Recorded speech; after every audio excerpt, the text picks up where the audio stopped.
I recently made a video titled 25 Facts for the Saw series you probably didn't know, and it did well. In fact, it did so well that 100% of my 3 fans wanted me to make another one. So here it is, 25 more facts about the Saw series you probably didn't know. Stop it! You're spoiling it! You're spoiling everything! Saw fact number 1. In the original script for Saw 3, Dr. Gordon was supposed to be reintroduced as the protagonist of the film, but due to an ongoing lawsuit with Twisted Pictures, Cary Ellis refused to be in the picture. All the major story elements were kept the same, except Jeff Denlon went through the trial instead of Dr. Gordon. Number 2. In the Hangman Snooze Trap from Saw 3D, the set was built practically, meaning that the actors and stunt doubles were really 2 stories off the ground. It wasn't a special effect. Even more impressively, Bobby Dagan's stunt double refused to wear a safety harness during his scenes, claiming it threw off his balance. Number 3. During the surgical scenes from Saw 3, you may have noticed that the film only used close-ups of Dr. Lin's hands and face during the surgery scenes. In the behind-the-scenes footage, it was revealed that Bahar Soom Kem, the actress who plays Dr. Lin, couldn't hold a surgical saw on her own and had to get the set designer to hold her forearms while she did the surgical scenes. Number 4. In Saw 3, during Jigsaw's surgery, John has a flashback to him walking through the park with his wife. In the background, you can see Obi from Saw 2 walking around. Number 5. Before the release of Saw 3, Donnie Wahlberg told the press that he wouldn't be in Saw 3 due to creative differences. However, this was a hoax, so appearance would be a surprise. Number 6. Many people noticed in Saw 3D Dr. Gordon didn't sound quite like himself. Bravo. To be able to sustain such a traumatic experience and yet find the positive in that grisly act. It's a remarkable feat indeed. Yeah, baby, it's me. I'm here. Don't worry, honey. Everything's gonna be okay. Let me talk to her, sweetie. Okay? Put mommy on. As it turns out, Cary Elwes didn't remember how his character sounded in the first movie, as he hadn't watched it since the premiere. The producers actually had to sit him down and make him rewatch the first movie before he could continue with his scenes. Number 7. The autopsy scene from the beginning of Saw 4 was originally supposed to be the last scene of Saw 3, but the producers made the director save it for the 4th film as the runtime of the assembly cut had already hit 3.5 hours. Number 8. Speaking of the autopsy scene, the script for Saw 4 originally described the tape as sticking out of Kramer's stomach. But the special effects team convinced the producers that the tape would look better if it flowed out on a river of bile. Number 9. In the producer's commentary of Saw 4, the producers admit that the opening trap was unfair, and the man with his mouth sewn shut was at a huge advantage. It was also the only Saw trap that doesn't open with a cassette.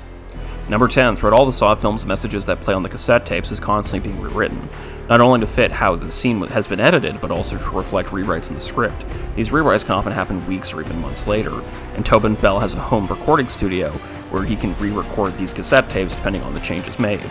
Number 11.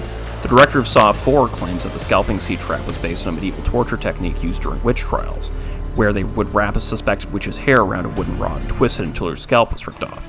However, I was unable to find such a device online and consulted Dr. Sarah Beam of the University of Victoria, a professor of history specializing in torture in Europe from the 1500s to the 1750s, and she has never heard of such a device and claims it likely never existed except in modern people's imaginations.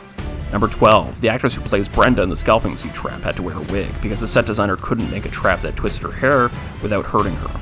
This made the scene difficult to shoot because her wig kept falling off, and there are a few shots where you can see her natural hair underneath her wig. Number 14. In the Saw 4 scene where Agent Strom interrogates Jill Tuck had to be entirely reshot because the producers believed that a detective wouldn't interrogate a suspect while carrying a gun. In addition to the reshoots, they also had to shoot a quick scene of Agent Strom giving his gun to his partner before entering the interrogation room. Number 15. Burger King foot lettuce. During the Saw 3D commentary track, the producers acknowledged that the wisdom teeth combination trap wasn't possible. The teeth had numbers sketched on the side of them and were still inserted into his gums.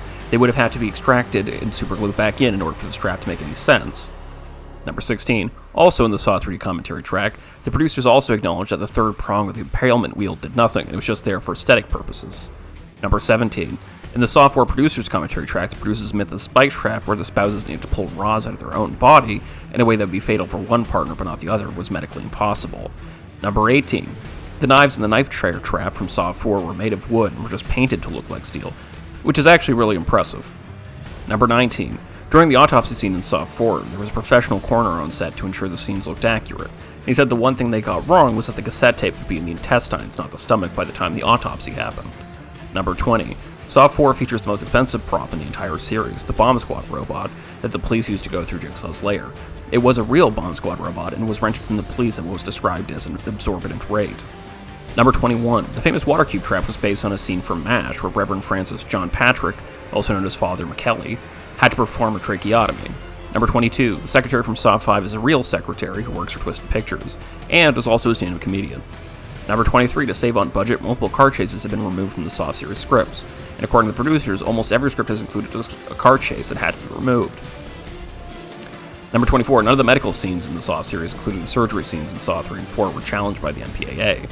Number 25, in the scene in Saw 5 where Charles beats Malik with a metal rod, the actor who played Malik was seriously injured because the armadillo pad he used to protect himself slipped out of place, and Charles thought he was acting when he was screaming in pain. That's it for this one. I hope you enjoyed the video. Hit the like button if you learned something, and let me know in the comments if you have any Saw facts that I might not know. If you enjoyed the video and want to see more content, please subscribe to the channel. Otherwise, I'll see you guys next time. It's just Dad Nuance signing out.